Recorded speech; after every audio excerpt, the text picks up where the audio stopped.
Welcome back muli mga kaibigan sa bagong muling mga balita na ating mapapakinggan at mapapanood dito sa channel ng Bayan, ang Bayang Pinas. Dito, ating matutunghayan ang mga bagay na nangyayari sa ating bansa, partikular na umano sa loob na mismo ng gobyerno at lalong-lalo na dito sa kasalukuyang administrasyon. Ngunit bago ang lahat, kung bago ka pa lamang sa ating channel ay siguraduhin mong ikaw ay mag-subscribe, pindutin ang notification bell at syempre piliin na rin ang all upang lagi kang maging updated sa mga balitang bago, totoo at walang bias. Syempre mga kaibigan at kung mga ating mga solid viewers naman dyan ay maraming salamat naman po sa inyong walang sawang pagsuporta. At huwag din pong kalimutang magpakita ng suporta sa ating channel sa pamamagitan ng pag-like at pag-share sa ating mga videos. At syempre mga kaibigan, kung meron ka naman pong hinaing at opinyon, ang ating comment section ay bukas para sa inyong mga opinyon at mga hinaing at kung ano po ang nais nyong sabihin sa ating mga gobyerno upang mabasa na nito. Heto na nga mga kaibigan, atin nang panoorin at pakinggan ang balitang ito.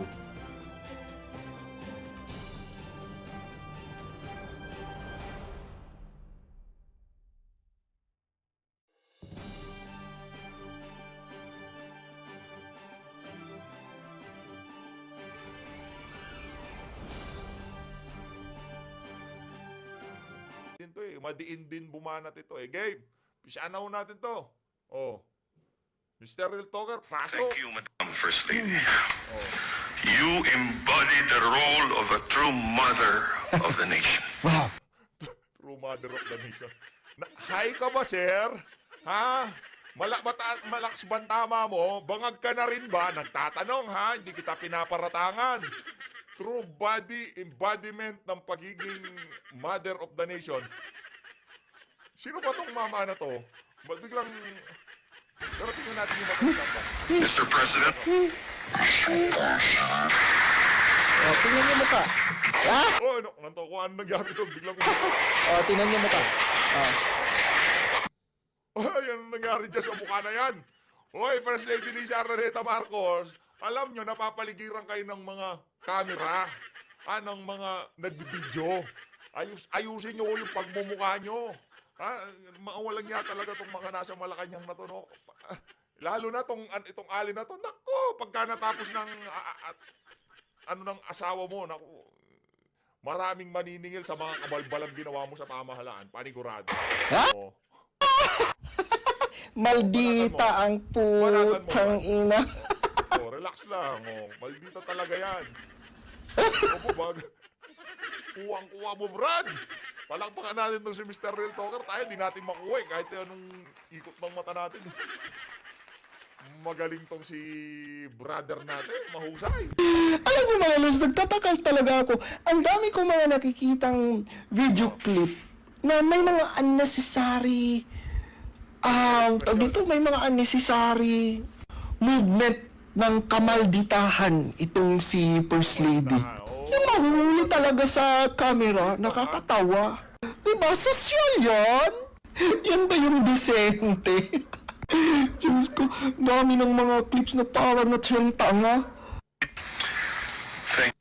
Ayun na nga, maraming salamat, Mr. Real Talker. Ngayon naman ho, dadako na ho tayo dito kay AFP Chief Browner. Matindi rin ho itong mga kababayan. Oh. Paano ba to? Lipat ho tayo dito. Pero yan, para mas malaki. Yan, dito ho tayo. Okay, okay. O, game na ho natin to. Matapos ang naging kontrobersya kay dating Bamban Tarlac Mayor Alice Guo, nangako ang AFP Gob Chavit, huwag niyong kalimutan, number 58 sa balota at itong si Attorney Jimmy Bondok, number 10. Naku, napakadali. 1-0. Attorney Jimmy, eto naman si Senator Christopher Bongo, number 20. Ilista nyo na ho yan. Lahat ng pangalan na makikita nyo dyan, wala ho kayong talo. Panigurado, magtatrabaho yung mga yan. Senator Bongo, ang bisyo magserbisyo. Ito namang senator ba to? Naku, kumakanayan, ika nga, di ba? Hindi ho yan iniwan itong si VP Sara nung nandun sila sa veterans. Itong si Raul Lambino, naku, napakahusay na abogado at talagang mapagkakatiwalaan. Ito, may prinsipyo itong mama na to, number 58. At Siyempre, wala na hong dapat ipaliwanag dyan kay OJC. Kitang-kita ho kung anong ginawa nitong si Pastor Apollo Quibloy. Napanood nyo ho yung interview nitong, hindi pa ho yun. Patikim pa lang yun sa mga susunod na panahon. At ito namang mabilis yung ano natin Hindi tayo makasegue ng kailangan bagalan natin yung transition na yan sa susunod. Kasama ang COMELEC at PNP na tututukan ang mga kandidato sa darating na eleksyon. Ang detalye sa agenda report ni Francis Folve. Ayaw nang maulit ng mga otoridad ang kaso ni Go Huaping na isa raw Chinese citizen at inakusahan pa na isang espiya. Kaya't ang AFP nagsasagawa na ng background checks sa mga kandidato para masigurong walang anumang foreign influence ang midterm elections sa Mayo. Ayon kay AFP Chief Romeo Bronner, oras na makitaan ng red flag ang sino mang kandidato, agad itong ipapaalam sa COMELEC para sa kaukulang aksyon. Ang Yung bang, yun lang ba ang titignan nyo, yung merong foreign influence? Hindi nyo ba titignan kung sino yung mga biglang yumaman ng kanilang pamumuhay noong before and after sila makapasok sa politika? Hindi ko ba red flag sa inyo yun? Kung hindi red flag yun para sa AFP, palakpakan natin ang ating armed forces, anak ng tokwa, oo. Ibang klase ho mga kababayan. Yung mga merong foreign influence, by all means, imbestigahan nyo, pakulong nyo lahat ng mga yan. Pero yung merong bayad ng korupsyon at pinagkakamalang bangag, okay lang, takbo kayo sa pamahalaan. Walang problema yan sa ating AFP. Ang COMELEC, iniiwasan din na magkaroon ng foreign funding na maaaring gamitin sa vote buying. Ang PNP naman, binuksan na ang kanilang Elections Monitoring Action Center para sa paparating na halalan. Inilabas na rin nito ang listahan ng tinatawag na Election Areas of Concern. 4 ang klasifikasyon nito. Green kung saan tahimik at walang For sure, ang Davao kulay red yan. Sigurado sino maglalabas ng classification? Yung nagsabi na Chief PNP na yung mga adik nagpapahaba lang sila ng oras dahil kailangan nilang kumita. Anak ng tokwa. Meron ka bang saltik, ha? na itatalang karahasan sa lugar. Yellow kapag mayroong history ng election-related violence. Orange sa mga lugar na may presensya ng private armed groups at intense political rivalry. At red naman kapag kombinasyon ng yellow at orange. 38 ang nasa red category na karamihan ay nasa Bangsamoro region. Pero paglilinaw ng COMELEC, hindi dapat mangamba ang sinumang nasa areas of concern. It's more directed sa amin, hindi sa mga tao. Para naman, alam namin kung saan. Itong mama na to, walang yaho ito, no? Tinanggal sa listahan itong si Ma'am Nene Bacale. Anak ng tokwa, oo. Siyempre, yun nga namang patron niya, itong si Tambalusdos, di ba? Para wala nang kalaban, sure win na. Takot Ang lakas kasi ni Ma'am Nene Bacale, pati yung mga nasa lugar nila, dyan sa First District ng Tacloban, gusto ho itong si Ma'am Nene Bacale. Ipe-preposition ang puwersa. Alam namin kung alin yung mas i-monitor closely. Alam namin kung paano kami magre-react in the event na mayroong problema, especially in red category areas. Pero hindi po ito directed sa tao o sa local government unit o doon sa basta sa buong sambayanan na yon. Bakit? Kasi baka akala po porket naka-red, matatakot na and it will practically drive away investors. Wala po, hindi po yon para sa kanila, para po sa amin yon. Sa ngayon, wala pa naman daw lugar na idinideklarang under COMELEC control. Simula rin sa January 12, magpapatupad na ng nationwide gun ban hanggang sa June 11. Pinagkatanggalan po namin yung mga pulis na may mga kamag-anak na kalaban sa eleksyon. Then second, yung preparation nga namin na talagang gun ban, loose firearms, looking dun sa mga gun for hire, yung mga pugs, tinatanggal natin. Kanina, we're also talking about Tinatanggal daw ho nila, pero yung mga nagpapahaba ng oras, okay lang yan. with our chairman, yung mga finances, yung mga ano ba yung gagamitin na financial na mga ito, baka coming from the illegal. And we're looking for that, no? And dapat hindi pwede magamit. Yun po yung preparation natin.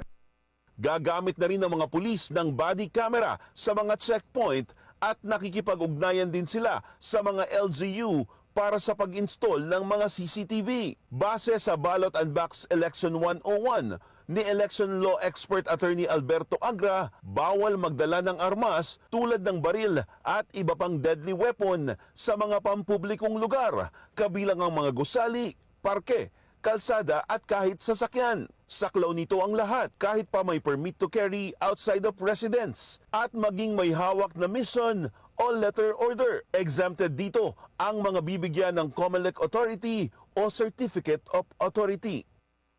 Maganda raw ang koordinasyon ng AFP at PNP sa preparasyon nila sa halalan. Bukod sa background checks, pagtutuunan din nila ng pansin ang paggamit ng artificial intelligence at mga app para hindi ito magamit sa vote buying. Para sa agenda, Francis. Mga kalokohan nyo talaga. O eto ho. Rekta ho tayo dito kay Sylvester. Hindi. Ano to kay Buto dito? Plano daw kung adyakin ang rally ng INC. Naku, ito talagang si Lisa Araneta Marcos. Oo, lahat ho ng niya, mga kabalbalan niya, akala ko siguro niya may itatago niya sa sambayan ng Pilipino. Sa ayaw sa gusto niyo, lalabas ho yung mga kabulukan niyo dyan sa Malacanang. Pakinggan ho natin. Etong si Ginang Maharlika, eto matindi ho ito. The Philippines. Bago ako umalis, ito pala. Oo. Ito palang INC, January 13 natin, mga kababayan, ay nilalansi. Gusto daw lansihin ni Bangag at ni Satanas at gusto nila si Marcos Jr. ay pumunta doon sa stage. At nagpapaimbita sila sa INC. Ngayon, naintindihan ko ang INC na... Kakatakot yan. Kakatakot po yan, ha? Nandyan tayo tapos biglang lalabas yan si Marcos Jr. Sigaw tayo ng pagkakaisa, unity yun. Biglang lalabas tong si Marcos Jr.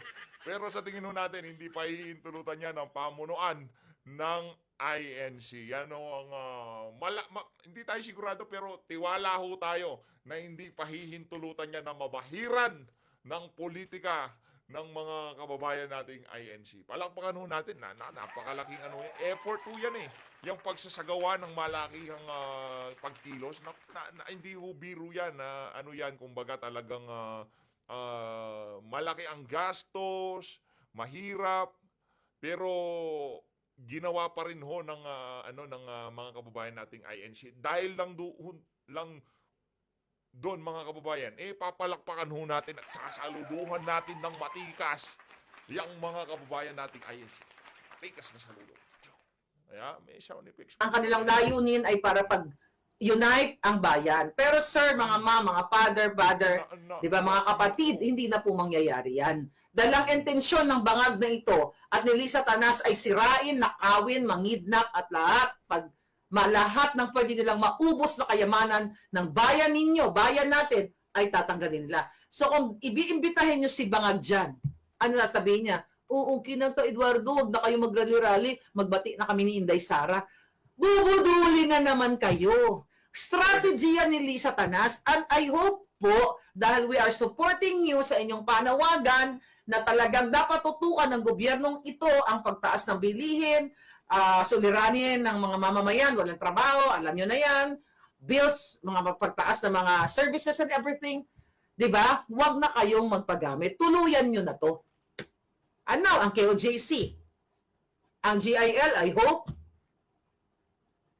doon naman, eto, bago ko umalis, napag-alaman ko na itong mga Dilawan aligned, which is, andyan yung mga pare na mga retired father. Andyan si Shelo mga mother-father, yung mga nasa yung mga nagsasampa ng impeachment na miyembro ng simbahang Katoliko, sila mother and father. Di ba may madre o mother? Yung pare, father, mga mother-father yung mga nagsampa ng impeachment kay BP Sara na miyembro ng simbahang Katolika. Sila lang, di natin linalahat yung si Father Adik at yung mga kasama niyang mga madre, yun, yung mga mother-father. No, Dilawan aligned naman yan, pero ang maganda sa kanya, nagsasalta siya. Madam, okay? Huwag na kayo magplano ng ibang date. 'Di ba? Sa inyong pag-speak up. Huwag nyo na kasi nakarating to sa akin na information. Para bang mayroon kayong plano na gusto nyo makuha yung credit, yung paghihirapan ng mga magrarally o magpipeaceful rally like INC or KOJC or GIL or Adventist or whatever, kung ano pa. Huwag nyo nang planuhin yan. Kung talagang totoo ang inyong sentimiento, ayaw nyo sa ginagawa ni Bangag sa issue ng PhilHealth, kasi yan yung tinututukan ninyo, huwag na kayong maghiwalay pa. Dahil ang layunin naman ng INC, Pilipino yung mga yan. Pwede naman kayong makipag-coordinate doon eh. 'Di ba? O pwede kami magsalta sa stage kasi pareho tayo ng sentimiento. Huwag nyo nang, I'm not gonna say anything bad sa inyo. Pero alam ko galawan nyo. May mga nakakarating sa atin. At hindi mangyayari yan. Nasa inyo ang credit. Dapat ang credit sa taong bayan. Na kayo sa January 13, kasi hodang INC, JIL, Catholic yan, kung sukang-sukan na kayo sa ginagawa ng Bangag, ito yung mga appointee ni ni Bangag, katulad ni Erich Sylvester, makiisa tayo sa ating mga kapatid na INC. Pilipino sila, whether you are Muslim o kung ano pa. Kung gusto mo nang magsalita, mapamilitary ka man, maparetired ka man, pumunta ka. Hindi ito usapan kung kaninong credit. Dahil lahat ng ito, kapag nagwagi ang taong bayan, kayo ang makikinabang. Hindi naman si Marlica. Correct. Okay? Magiging happy. Again, tayo ho, hindi ko kayo dinidiscourage na magpunta dyan sa rally na yan. Kung gusto nyo hong dumalo ho kayo. Pero tayo ho, personal ho na meron ho tayong asikasuhin. Kaya hindi ho tayo makakadalo dyan sa rally ng mga kababayan nating INC. Pero suportado ho natin at i-cover ho natin yan dito sa PH Update. Yun ho sigurado. Lang ako. Wala po akong pakinabang dito sa inyo dahil hindi ako magpapa-appoint kahit kanino man na hindi na i-renounce ang citizenship. At wala pa ako sa stage na yan. My life is here. Andito ang buhay ko. Ang maitutulong ko lang sa inyo na itaya ang alindog ko kahit nagpadala na ng assassin si Bangag para mag-expose ng kajotahan katulad nito, mga fraudster ni Tulfo at lahat. Alam niyo na, ayoko na ulit-ulitin yung mga pinagsasabi ko para lang akong paulit-ulit but paminsan-minsan ulitin din natin araw-araw. Ba't ganun pa man? Yun, ha? Kayo dyan na mga makakalimutin ho kasi yung mga Pilipino kaya kung pauulit-ulitin nitong si Binibining Maharlika yung kanyang mga binablog, okay lang naman ho yun, walang problema. And sa Dilawan, maganda yung ginagawa ninyo. But don't grab the credit, darling. Okay? Make sure kung totoo kayo sa inyong mga supporters sa Pilipino, makisa kayo. Huwag kayong magsabi na dapat, nakarating sa atin ng information At sana po ang INC, huwag kayo pumayag na si Bangag ay magbidabidahan doon sa gitna ng stage. Kasi pag nangyari yan, mag-iisip kami ng something. We'll see what's gonna happen. But for now, hindi naman ho siguro pahihintulutan yan, no? Hari nawa, wag mangyari yan. Nakakatakot, no? Kasi marami ho tayong kakilala na dadalo dyan sa rally na yan na hindi nila gusto ang pamumuno nitong si Bangag ngayong mga panahon na to. Tapos makikita nilang aakyat yan. Sisigaw-sigaw siya ng unity doon. Meron ho tayo. sinusuportahan namin kayo, even dito sa Amerika, Europa, Japan, kung saan pa man, we are supporting your panawagan. Diba? Na gisingin ang mga mamamayang Pilipino sa kaletsihan ng gobyerno ni Bangag. Yan ang totoo. Parang hindi yata. Ano yan? Then, Scorpion, meron kang property, hektaryang alindog. Yes, meron ako niyan. Yan ang meron kayamanan ako. Liz Vergara, thank you so much, my darling Clementine. Ayun na nga mga kababayan, itong si Darling Clementine, papaalam na ho. Dito na ho tayo kay Attorney Trix. Ito ho talaga yung pandiinan. Itong si Browner at yung SWS, sasalansanin nitong si Attorney Trix. Pagka abogado ho talaga nagsalita, iba ho, no? Si Attorney Vic, pagka siya sumalansan sa issue, talagang pati yung mga maiintindihan no, di ba? Pati yung mga may duda na ayaw siya iboto, Senator Vic ho sila eh. Basahin nyo yung mga comment. Nasa 500,000 views na tayong sa ABS. Basahin nyo ho yung mga comment. Napapa Senator Vic Rodriguez na ho sila doon sa interview niya kay Karen. Congressman Eric Sylvester. Mali. Ito. 50% ang hindi sang-ayon. Tama ba? Yung. Tama ba yung math ko? Paki-correct naman ako kasi bigla akong hindi nakasiguro. So tama, sabi ni Razel's dad, 41% pro, 19% undecided, de 60 na sila, 60.4. So, ang balanse niyan is about almost 40% ang hindi sang-ayon, which means 41 to 40% with plus or minus 2% margin, 2 to 3% margin of error, pantay lang. Diba? So, ang pinagdidiinan nila is that NCR at saka Balance Luzon daw ang highest na sang-ayon. Syempre, tinutukan ng kanilang media. Lalo-lalo na, syempre, Balance Luzon includes the Great North, na kung saan, syempre, mas madali. So, sabi nila yun, 41 plus 19 equals 60. Therefore, tama, 40% yung balanse. And therefore, 40% ang hindi sang-ayon. Diba? Hindi totoo yan. Sabi ni Marvin, kaya pala nag-attorney ka, ayaw mo pala sa math. Excuse me, scientist po ako. Ang hirap rin po kaya ng DNA, nag-aaral ka ng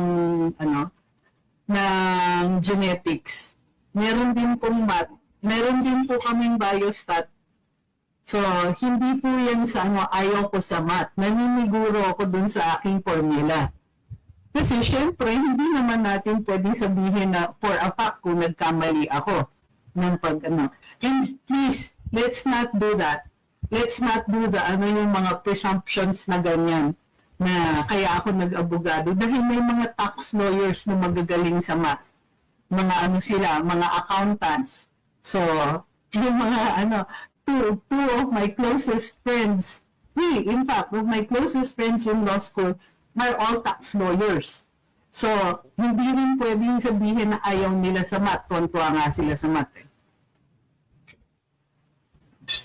So, sabi ni Victor Sia, how honest ang SWS na yan? For now, hindi ko kinikilatis pa whether or not, hindi ko pa nga nakukuha yung questions eh. So, yun yung isa pang kailangan natin tignan. But the numbers by itself tell a different story. Kasi parang ang pinalalabas dun sa mga headlines, wow, ang daming sang-ayon. At in fact, sinasabi pa ng Makabayan Black, rumaragsa na daw, dumadami na daw ang sang-ayon, ang naghihikayat sa impeachment ni VP Inday. Etong problema, January 13 may rally. Kaya po sila naglabas ng ganyan. So tignan niyo yung timing. Yung timing is just before the January 13 rally, which is anti-impeachment. It's not about VP Inday, kinaklaro ng INC yan. Hindi yan tungkol kay VP Inday, ngunit pinagdidiinan nila na hindi sila sang-ayon sa impeachment tulad ng sinabi ni Pangulong Marcos.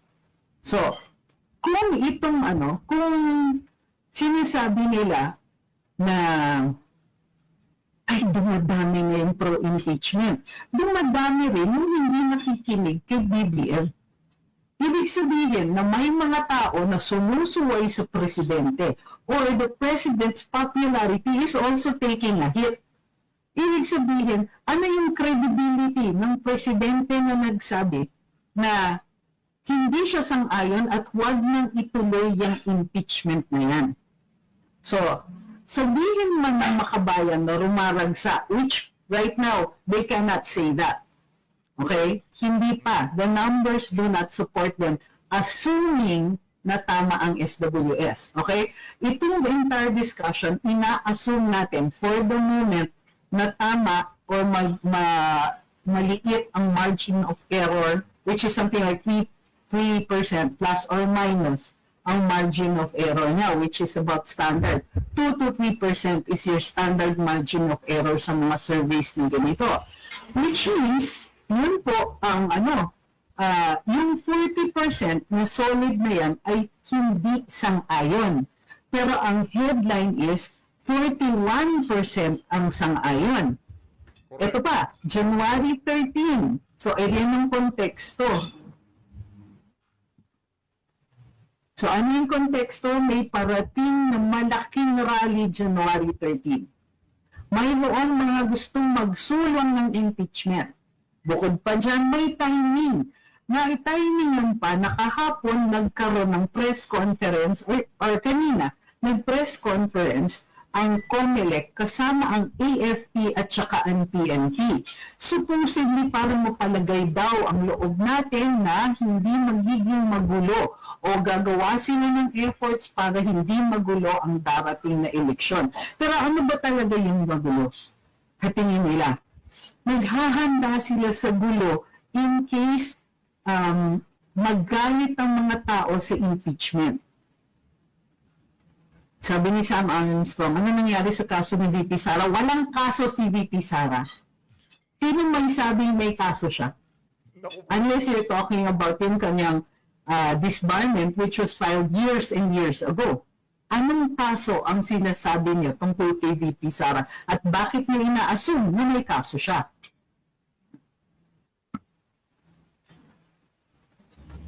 Sabi ni May Moreno, good evening, at palati akong nanonood sa replay ngayon, naka-timing, kaso parehas timing ni Mika Eric, kaya dalawang cellphone ko nakabukas. Sabi ni Razel's dad, hindi malinaw pa paano isinagawa ang survey. So isa pa yon. Isa pa, probably there were past surveys at ngayon nang favorable sa kanila ang resulta kaya nilabas na, sorry, but SWS is not the SWS of the 90s. I understand. But we are discussing this assuming just for the moment na mamaya bakbakin natin pagka lumabas na yung ano ba yung survey questions na ginamit, saan sila nag-survey and so on.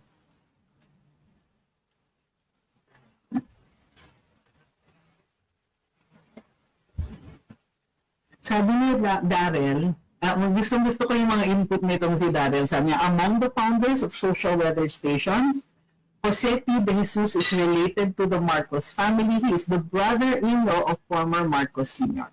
Hindi former, of Marcos Sr., former president.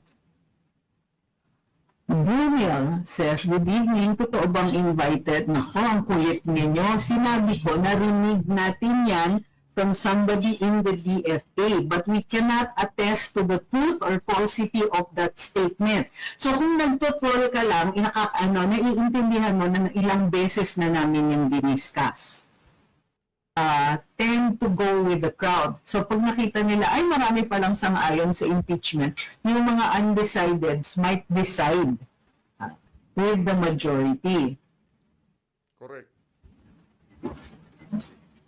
Sabi ni Atty. Boogie Balina, 41% favorable for impeachment.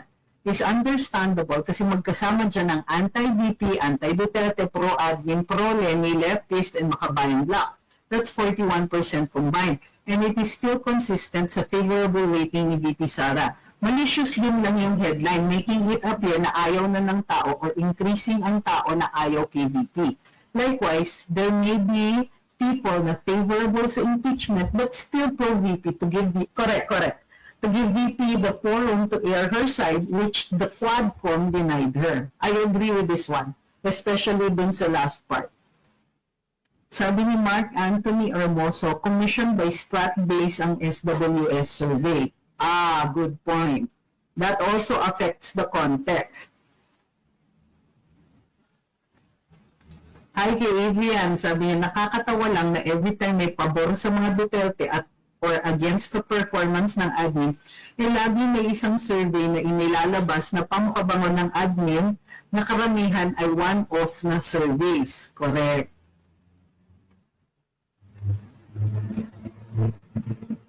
Next.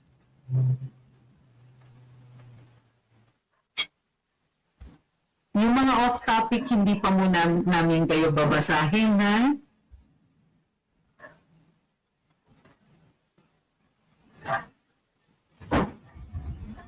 Sabi ni Davao Investment, ang tambalos-los group sa Congress medyo tahimik pa. niluluto pa nila yung hearing against the vloggers. Naku po. Mga vlogger naman ho ang isusunod nila. Hanapin ko lang yung it only exists in their mind. Whatever fault she has, in fact, the only fault that is absolutely clear here is that she is popular. Lapit na ang kumanta din dun sa sa Wicked eh. Popular. Don't ever say that at least may chance siya to defend herself. She had. She did. She doesn't have to. Okay?